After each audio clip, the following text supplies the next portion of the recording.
우리 이 시간에는 사도행전 3장 1절에서 10절 본문으로 일어나 걸으라 라는 제목의 말씀 전하도록 하겠습니다. 특별히 이 4부 예배는 우리 3040 초청 예배로 드립니다. 혹시 새로 오신 3040 분들 계십니까? 네, 잘 오셨습니다. 여러분들이 용기 내서 오신 것 잘 알고 있습니다. 제가 아는 어떤 분은 이 교회 앞에서 이 본당까지 오는데 3년이 걸리신 분이 계십니다. 처음에는 아내와 자녀를 데리고 주차장까지 온 거예요. 그런데 아내와 자녀만 보내는 겁니다. 난 안 가. 난 절대 안 가. 나는 교회 안에 안 들어갈 거야. 그런데 계절이 봄에서 여름으로 바뀌었어요. 차에서 버티기에는 너무 더운 겁니다. 어쩔 수 없이 본당 로비로 들어왔죠. 로비에는 뭐가 있습니까? 카페가 있죠. 아이스 아메리카노 한 잔 마셔야 되는 거 아닙니까? 커피 한 잔 마시면서 핸드폰을 보는 그 한 시간이 너무 달콤한 시간이었다고 합니다. 그렇게 한 달, 두 달, 세 달 로비에서 시간을 버텼는데 보니까 다른 사람들이 다 부부로 다니는 거예요. 나만 지금 혼자 있고 내 아내만 고생하고 있고 다른 사람들은 다 부부로 다니니까 안 되겠다라는 생각이 든 겁니다. 그래서 그러면 내가 문화센터라고 생각하고 영화부 예배를 가봐야 되겠다. 그래서 아내와 아기를 데리고 영화부 예배를 간 거예요. 여러분 진짜 신기한 게 뭔지 아십니까? 영화부 예배가 이분한테 딱 맞는 겁니다. 아기들의 수준으로 드리는 찬양과 설교가 너무 쏙쏙 와닿는 거예요. 그러니까 이분이 본인도 모르는 사이에 말씀이 들리고 말씀이 마음에 새겨지고 또 본인도 모르는 사이에 찬양과 율동을 막 따라하기 시작했어요. 그러다가 진짜 있었던 일입니다. 영화부 보조교사를 하다가 얼마 뒤에 본당 예배에 와서 예배를 드렸다라는 여러분 그런 분이 계십니다. 그런 분이 계신데 오늘 처음 교회에 오셔서 본당에 오셨다고요? 여러분 이건 기적입니다. 기적이고 하나님이 인도해 주신 거죠. 예, 그렇습니다. 오늘 하나님께서 꼭 들려주시고자 하는 말씀이 있기 때문에 이곳으로 인도해 주신 줄 믿습니다. 그 말씀 붙들고 그 말씀 잘 듣고 또 우리 주님 앞에 가까이 나아가시는 우리 모든 성도님들 다 되시길 주님의 이름으로 축복합니다. 여러분 사실 우리는 교회 근처까지는 오지만 이렇게 예배 드리는 건 어렵습니다. 교회 안으로는 들어오기 쉽지만 예수님을 믿는 건 어려워요. 또 우리가 이렇게 성전 안에 들어와 예배를 드리지만 하나님의 깊은 임재와 은혜를 경험하는 것 또한 어렵습니다. 하나님께서 우리에게 도와주셔야 돼요. 하나님이 역사하셔야 돼요. 하나님이 이끄셔야 됩니다. 오늘 본문 말씀에 그렇게 하나님이 도와주시고 인도해 주시고 이끌어 주셨던 한 사람이 등장합니다. 그가 누구인가, 하나님께서 어떻게 역사하셨는가, 오늘 말씀을 통해서 우리가 한번 살펴보도록 하겠습니다. 오늘 말씀 2절에 그가 어떤 사람인가 잘 설명되어져 있습니다. 나면서 못 걷게 된 이를 사람들이 메고 오니 이는 성전에 들어가는 사람들에게 구걸하기 위하여 날마다 미문이라는 성전 문에 두는 자라. 그렇습니다. 이 사람은 태어날 때부터 걷지 못했던 사람이었습니다. 여러분 현대에도 이런 장애를 가지고 살아가는 것 불편한 일입니다. 그런데 2000년 전 고대 근동 지역에서 이런 장애를 갖고 산다라는 것, 여러분 불편을 넘어서 생존을 걱정해야 되는 그런 사람이었습니다. 사도행전 4장 22절을 보니까 그의 나이가 40세였다라고 기록하고 있어요. 제가 올해 44세거든요. 그렇게 안 보이시죠? 예. 이 성경에 나온 이 사람은 확실한 건 저보다 동생이었다라는 거. 저보다 동생이었습니다. 그가 하는 일은 무엇이었습니까? 성전 미문 앞에서 구걸했던 그런 일을 했습니다. 여러분 역사학자 요세푸스에 의하면 성전에 들어가는 문이 총 10개가 있었다라고 합니다.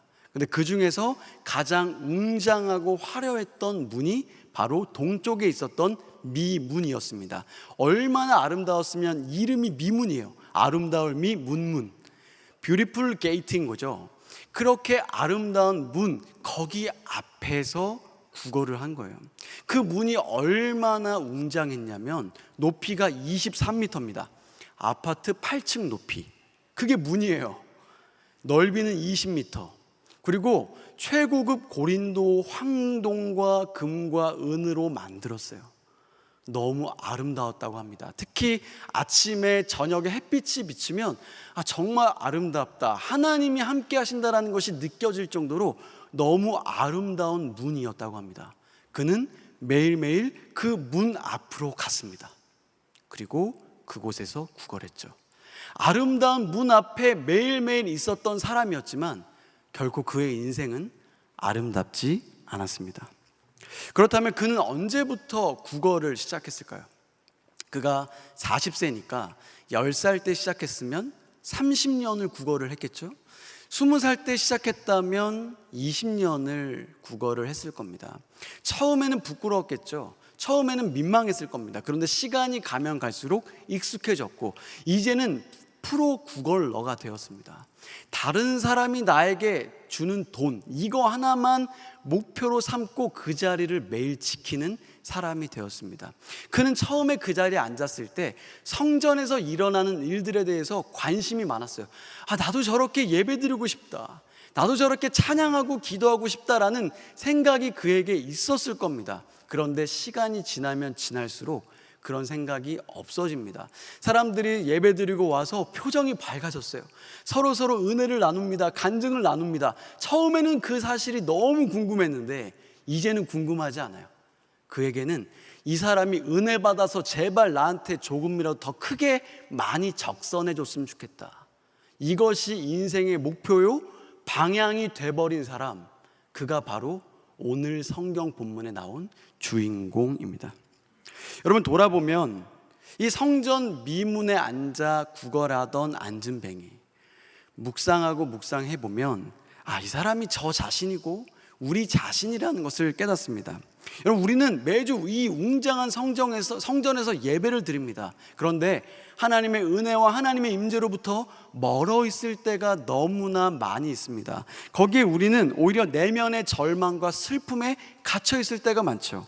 우리가 그렇게 주저앉고 무너져 있을 때가 너무나 많이 있습니다. 인생의 문제 속에서 자녀의 문제, 가정의 문제, 물질의 문제, 건강의 문제, 여러 가지 찾아오는 인생의 겨울 속에서 우리는 이 안진뱅이처럼 쓰러져 있을 때가 너무나 많다라는 겁니다. 주저앉아 있을 때가 너무나 많다라는 거예요. 영적인 갈급함은 있지만 그 은혜 없이 하나님 앞에 그렇게 쓰러져 있는 이 시대의 안진뱅이가 바로 우리의 모습은 아닌가. 저는 말씀을 묵상하면서 그런 생각을 해보았습니다. 여러분들은 어떠십니까? 아마 여러분들 중에서도 이 시간 주저앉고 쓰러지고 무너져 있는 분들 분명히 계실 겁니다. 그가 오늘도 열심히 구걸하고 있었습니다. 오늘도 성전 미문에 앉아 구걸하고 있을 때 베드로와 요한이 그 길을 걸었고 있었습니다. 그런데 그 사람 앞에서 걸음을 멈췄죠. 그리고 그를 주목합니다. 그리고 이렇게 말합니다. 4절 말씀입니다. 베드로가 요한과 더불어 주목하여 이르되 우리를 보라. 여러분, 베드로가 요한이 왜 이 사람에게 이렇게 얘기했을까요? 여러분, 이 행동은요 조금은 독특합니다. 왜냐하면 여러분, 그 미문 앞에 구걸하는 사람이 이 사람 한 명뿐이었을까요?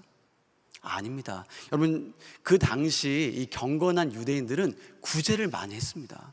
그랬기 때문에 사람들이 언제 구제를 많이 할까요? 은혜 받고 나서 구제 많이 하지 않겠어요?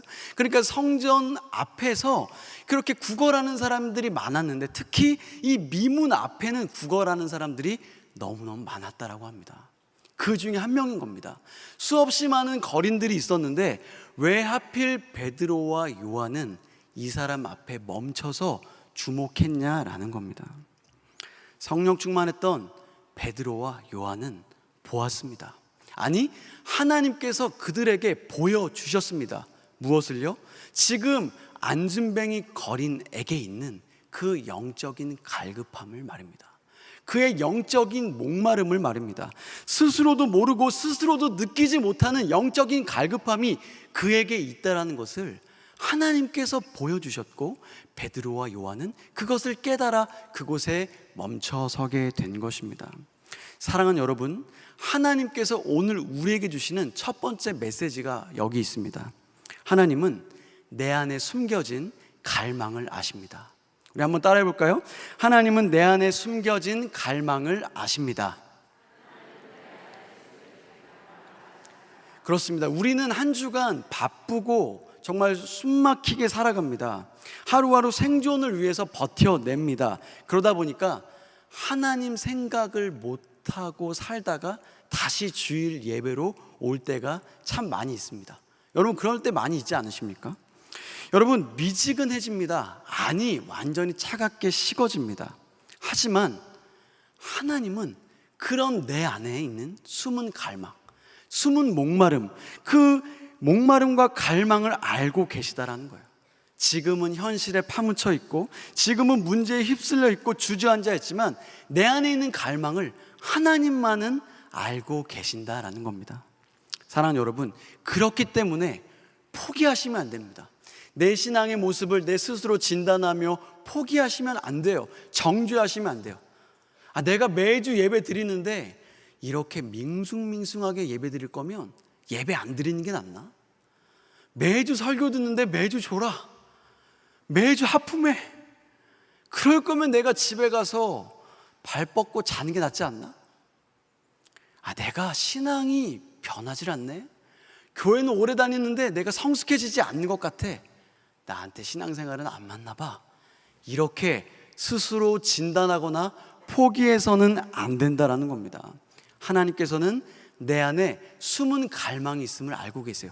우리가 그렇게 생각한다라는 것 자체가 내 안에 갈망이 있다라는 것을 보여주는 반증 아니겠습니까? 전 새가족분들이 오시면 이렇게 대화를 합니다. 이 대화 중에 다른 교회에서 열심히 하고 오신 분들을 제외하고는 대부분의 분들이 어렸을 때 신앙생활을 잠깐이라도 했던 그런 경험이 있는 분들이 대부분입니다. 어떤 분들은 초등학교 때 친구들이랑 놀려고 그렇게 교회를 다닌 분 계시고요. 어떤 분은 청소년 때, 여러분 기억나세요? 문학의 밤 기억나세요? 문학의 밤, 새벽송 돌면서 교회 다녔다. 어떤 분은 군대에서 초코파이 받으려고 군대 가서 예배 드렸다, 이런 분들이 계세요. 근데 그런 분들이 공통적으로 하시는 말씀이 있어요. 그때 재밌었습니다. 그때 참 좋았어요. 여러분, 이 참 좋았어요, 재밌어요 라는 단순한 표현 안에는 그들의 안에 갈망이 들어있는 거예요. 그러니까 다시 아버지의 집으로 돌아온 거 아니겠습니까? 그러니까 다시 하나님이 그리워서 교회로 돌아온 건 아니겠습니까? 사랑하는 성도 여러분, 그렇습니다. 하나님은 여러분들의 갈망을 알고 계십니다. 여러분들의 목마름을 알고 계세요. 그렇기 때문에 하나님께서는 여러분들에게 하나님의 은혜와 사랑으로 채워주실 줄 믿습니다. 오늘이 바로 그런 시간 될 수 있길 축복합니다. 아멘. 이 베드로와 요한이 지금 걸음을 멈추고 그를 주목했습니다. 그런데 지금 이 안진뱅이 거리는 거기에 관심이 없는 겁니다. 그냥 왜 이 사람이 나를 보라고 했지? 평소보다 더 많은 돈을 주려나 보다. 아마 그렇게 생각했겠죠. 오늘 말씀 5절입니다. 그가 그들에게서 무엇을 얻을까 하여 바라보거늘. 그의 최종 관심사는 무엇을 얻을까였습니다. 무엇을 얻을까? 무엇을 줄까? 그가 정말 돈을 많이 줬으면 좋겠다. 나는 돈이 필요해. 나는 정말 돈이 필요하기 때문에 동전 말고 지폐 줬으면 좋겠어. 지금 그가 필요한 건 뭡니까? 돈입니다. 그것도 많은 돈입니다. 그렇다면 제가 여러분들에게 질문 한번 해볼게요. 여러분들에게 지금 필요한 것은 무엇입니까? 여러분들이 지금 가장 갖고 싶은 것은 무엇입니까? 제가 몇 주 전에 저희 부모님과 이제 식사를 했습니다. 저희 이제 부모님 중에서 특히 저희 어머니께서 이제 올해 70이 되셨는데, 저희 어머니께서 이 친구분들과 주식 얘기를 많이 하셨다라는 거예요. 여러분, 올해 들어 우리나라 코스피 지수가 많이 이제 올랐습니다. 작년 4월에 2,300포인트였는데 지금 한 7,500포인트 정도 됩니다. 무려 3배가 넘게 올랐죠. 높아졌죠. 이게 좀 떨어져서 그렇지 9,300 정도까지 올라갔었습니다. 그러다 보니까 많은 분들이 이 주식시장에 관심을 갖기 시작하셨고, 저희 어머님도 관심을 갖기 시작하셨습니다. 주식에 대해서 전혀 모르시고 전혀 대화하지 않으신 분들이 어머니 친구들과 함께 삼성전자를 샀어야 되는데, SK 하이닉스를 사셔야 되는데, 그런 이야기를 하다가 돌아오셨다고 저에게 말씀해 주셨습니다. 그렇습니다. 요즘 들어서 가장 필요한 게 무엇입니까? 가장 원하는 게 무엇입니까? 가장 후회되는 일이 무엇입니까? 라고 한다면 다 이거 얘기하십니다. 그때 샀어야 되는데, 그때 하이닉스 주식 샀어야 되는데. 이 말은 지금 하이닉스 주식이 제일 필요합니다. 삼성전자 주식이 제일 필요합니다. 뭐 이런 말 아니겠습니까? 맞습니다. 저도 필요합니다. 저도 그때 샀었어야 돼요. 이 안진뱅이 거리는요, 평소보다 많은 돈이 필요했고, 우리에게는 하이닉스 주식이 필요합니다. 그런데 하나님의 생각은 좀 달랐어요. 6절 말씀인데, 이 6절 말씀 우리 다 같이, 그럼 하나님께서는 무엇을 주시길 원하셨는가 한번 생각하면서 읽어보겠습니다. 시작. 베드로가 이르되 은과 금은 내게 없거니와 내게 있는 이것을 내게 주노니 나사렛 예수 그리스도의 이름으로 일어나 걸으라 하고. 아멘. 베드로는 은과 금은 내게 없지만 내게 있는 것을 너에게 주겠다. 나사렛 예수 그리스도의 이름으로 일어나 걸어라. 이렇게 믿음으로 선포합니다. 여러분, 베드로와 요한이 은과 금을 주었다고 한번 생각해 보세요. 좋았겠죠? 이 돈이 너무 커서 일주일, 한 달, 두 달 이 구걸하지 않고도 생활할 수 있는 그런 돈이 아마 그에게 지급이 됐을 겁니다. 그런데요, 시간이 지나면, 한 달, 두 달이 지나면 어떻게 됩니까? 다시 돌아가야 됩니다. 다시 그 구걸의 장소로 돌아가야 돼요. 지금은 내가 이게 너무너무 필요하다라고 생각하지만 사실 이게 내 인생에 그렇게 절실하게 필요한 게 아닐 수도 있다라는 겁니다. 베드로와 요한은, 아니 하나님께서는 그에게 가장 필요한 것을 주셨습니다. 그것이 무엇입니까? 예수 그리스도. 우리를 위해서 십자가에 달려 죽으시고 우리를 위하여 부활하신, 우리에게 생명과 구원과 능력을 주시는 예수 그리스도. 그 예수 그리스도를 전하면서 붙잡고 일어나 걸어라, 이렇게 말하고 있는 겁니다. 여러분, 여기서 일어나라는 단어를 원어로 보니까 깨우다, 일으키다, 다시 살리다 라는 그런 의미를 가지고 있습니다. 예수님께서 병자들을 고치시고 죽은 자를 살리실 때 사용한 단어와 똑같습니다. 예수님께서 야이로의 딸을 살리실 때 날리다 굼 말씀하시죠? 같은 언어입니다. 같은 의미의 부활의 언어라는 거예요. 여러분, 이 단어는요, 단회적 명령입니다. 무슨 뜻이냐면 단 한 번에 완결되는 동작이라는 거예요. 조금 노력해보자, 조금만 더 힘내보자, 이런 뉘앙스의 단어가 말이 아니라는 겁니다. 단번에 죽은 자를 살리시고 단번에 앉아있는 자를 일으켜 세워주시는 예수님의 권능과 능력의 그 단어를 베드로가 사용하고 있는 겁니다. 또 걸어라 라는 단어를 원어로 보니까 이 단어는 현재 명령형이에요. 무슨 뜻이냐면 지속적으로 걸어라. 한 번 기적을 경험하고 한 번 걸어라가 아니라 계속, 평생, 지속적으로 계속 걸어가라는 그런 축복의 메시지입니다. 여러분, 지금 베드로가 무엇을 얘기하고 있냐면 너의 인생은 변화되었다.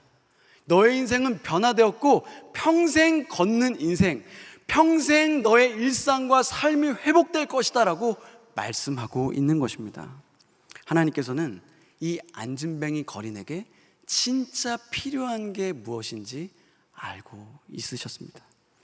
그는 자신은 돈이 필요하다, 나에게는 조금 더 많은 돈이 필요하다 생각했지만 하나님은 그에게 더 필요한 게 있다, 너에겐 더 필요한 게 있다라고 알고 계셨고 그것을 주신 것입니다. 오늘 하나님께서 우리에게 주시는 두 번째 메시지가 있습니다. 하나님은 내게 꼭 필요한 것을 주십니다. 따라해 볼까요? 하나님은 내게 꼭 필요한 것을 주십니다. 아멘. 여러분, 이거 꼭 기억하셔야 됩니다. 지금 나에게 필요한 게 있어요? 갖고 싶은 게 있습니다. 얻고 싶은 게 있어요. 이거 없으면 안 될 것 같아요. 그런데 하나님은 이것보다 더 나에게 필요한 것을 알고 계시다라는 거예요. 그래서 하나님은 내가 필요하다 생각하는 것 주시지 않고 하나님이 주시고자 하시는 게 있다라는 거예요. 그것은 하나님 보시기에 우리에게, 나에게 더 필요한 것입니다. 그렇기 때문에 하나님은 오늘 우리에게 예수 그리스도를 주시기를 원하십니다. 예수 그리스도 안에 있는 능력과 구원과 소망을 주시길 원하세요. 그래서 우리 안에 있는 모든 어둠과 절망이 사라지고 모든 상처로부터 자유하길 원하십니다. 다른 방법은 없습니다. 여러분, 나를 주저앉히게 만드는 모든 것들로부터 일어나게 하는 것은 오직 예수 그리스도의 능력의 이름인 것을 여러분 꼭 믿으실 수 있길 축복합니다. 사랑하는 여러분, 예수 그리스도의 이름으로 일어나 걸으십시오. 혹시 지금 여러분들을 주저앉게 만들고 있는 것들이 있다면 지금 예수님을 붙들고 일어설 수 있는 여러분 되시길 축복합니다. 지금 여러분들을 잠식하게 만드는 어둠과 절망은 무엇입니까? 여러분들을 우울하게 만드는 여러분들의 그 문제는 무엇입니까? 그것보다 크신 예수 그리스도를 의지하실 수 있길 축복합니다. 우리가 예수님 붙잡고 나아갈 때 우리를 일으켜 세워주시고 걷게 하시는 주님의 은혜가 우리 모두에게 경험될 수 있길 주님의 이름으로 축복합니다. 아멘. 베드로와 이 요한의 선포 이후에 여러분 어떤 일이 벌어졌을까요? 7절 8절 말씀입니다. 오른손을 잡아 일으키니 발과 발목이 곧 힘을 얻고 뛰어 서서 걸으며 그들과 함께 성전으로 들어가면서 걷기도 하고 뛰기도 하며 하나님을 찬송하니. 여러분, 할렐루야 아닙니까? 할렐루야입니다. 태어나면서부터 한 번도 걷지 못했던, 이 발을 땅에 디디어 본 경험조차 없었던 그 사람이 뛰고 걷고 서게 되는 놀라운 역사가 나타난 겁니다. 여러분, 사도행전을 기록한 저자가 누구냐면 누가입니다. 누가의 직업은 의사죠. 그가 의사였기 때문에 이렇게 구체적으로 기록할 수 있었던 겁니다. 발과 발목에 힘이 생겼다. 그런데 이 말씀 보니까 이렇게 표현되어 있어요. 발과 발목이 곧 힘을 얻고. 여러분, 한 번에 힘이 생겼다라는 겁니다. 한 번에 일어서게 됐다라는 거예요. 한 번에 뛰고 서고 걷게 되는 일이 벌어졌다라는 거예요. 여러분, 제가 의학 지식은 별로 없지만 아무리 수술이 잘 돼도 기본적으로 뭘 해야 됩니까? 재활해야지, 재활. 물리치료 받아야 되잖아요. 아무리 뼈가 잘 붙고 신경이 살아났어도 물리치료와 재활치료는 꼭 받아야 됩니다. 그런데 오늘 성경 말씀에 보면 그런 내용이 나오지 않아요. 거기다가 여러분 40년 동안 한 번도 걷지 못했다면 근육이 쇠퇴돼가지고 퇴화돼가지고 걸을 수가 없습니다. 여러분, 이게 무슨 뜻인지 아십니까? 하나님께서 창세기 1장에 창조하셨듯이 예수님의 이름으로 선포했을 때 없었던 근육과 신경이 재창조되었다라는 것을 말하고 있는 겁니다. 여러분, 그는 일어나서 얼마나 기뻤을까요? 하고 싶은 거 얼마나 많았을까요? 빨리 친구들에게, 가족들에게 찾아가서 내가 걷게 되었다 말해야 되잖아요.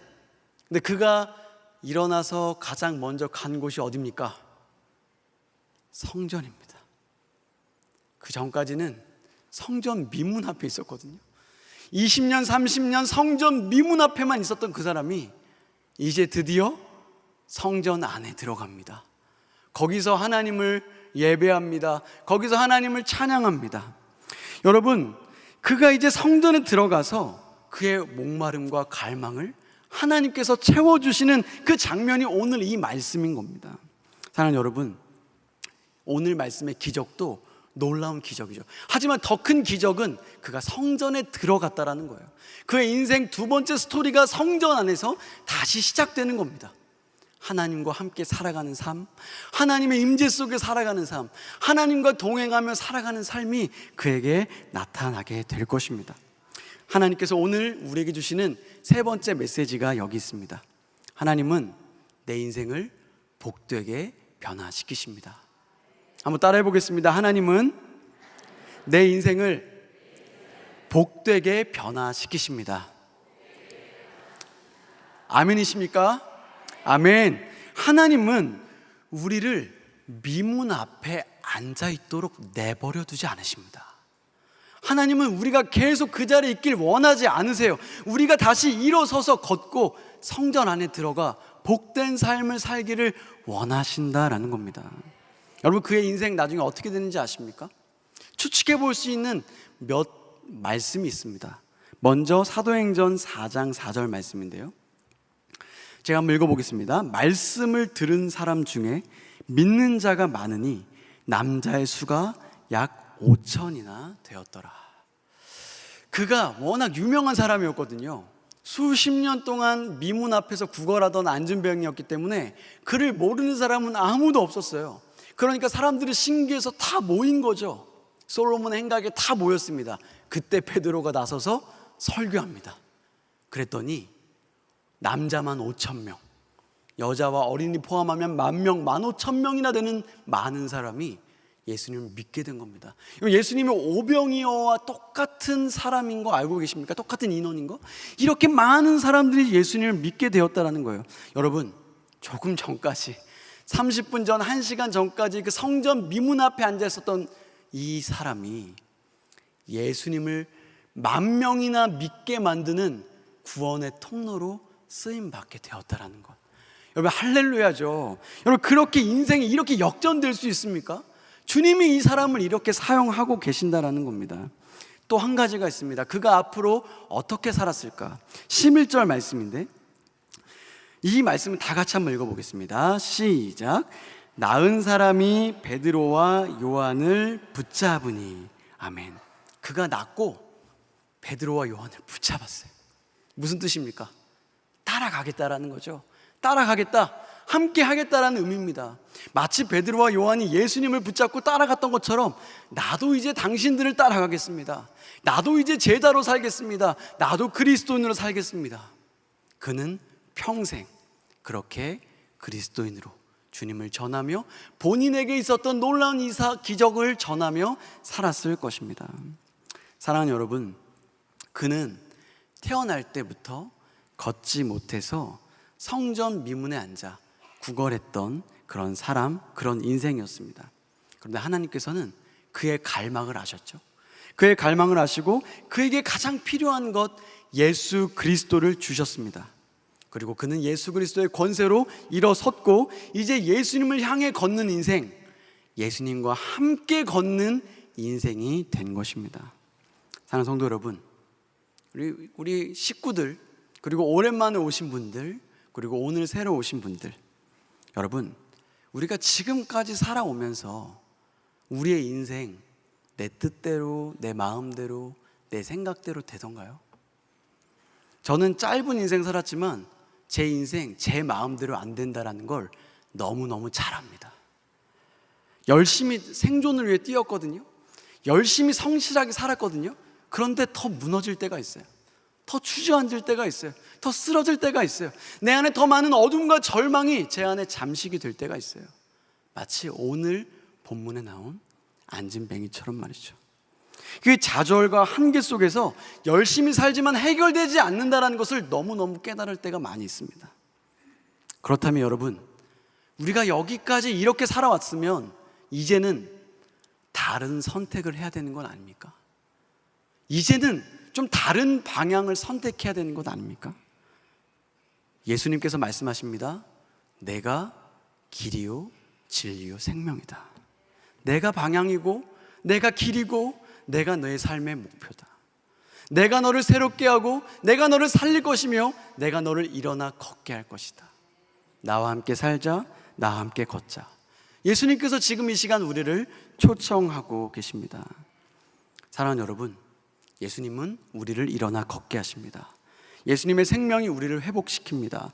예수님의 능력이 우리를 복되게 합니다. 우리가 이걸 정말 믿는다면 다시 한번 이 시간 선택하고 결단합시다. 그렇습니다. 주님, 예수님밖에 없습니다. 예수님이 참된 기쁨의 길이고 행복의 길입니다. 이제 내가 주인 되어 살지 않고 예수님과 함께 살겠습니다. 주님, 저를 다스려 주시옵소서. 그런 믿음으로 예수님 손 꼭 붙잡고 일어나 걸으실 수 있는 여러분들 다 되시길 주님의 이름으로 축복합니다. 아멘. 기도하겠습니다. 지금도 우리를 사랑하신 하나님, 우리를 포기하지 않으신 하나님 감사합니다. 세상에서 열심히 살았는데, 생존을 위해 최선을 다했는데 해결되지 않는 문제와 상황 속에 무너져 있고 주저앉아 무너진 저희들에게 예수님을 보내주셔서 감사합니다. 생명의 이름, 구원의 이름 되시는 그 예수님의 이름을 붙들고 다시 일어나 걷게 하여 주시옵소서. 무너진 인생 회복시켜 주시고 우리의 일상을 회복시켜 주시고 우리의 영혼 회복시켜 주시옵소서.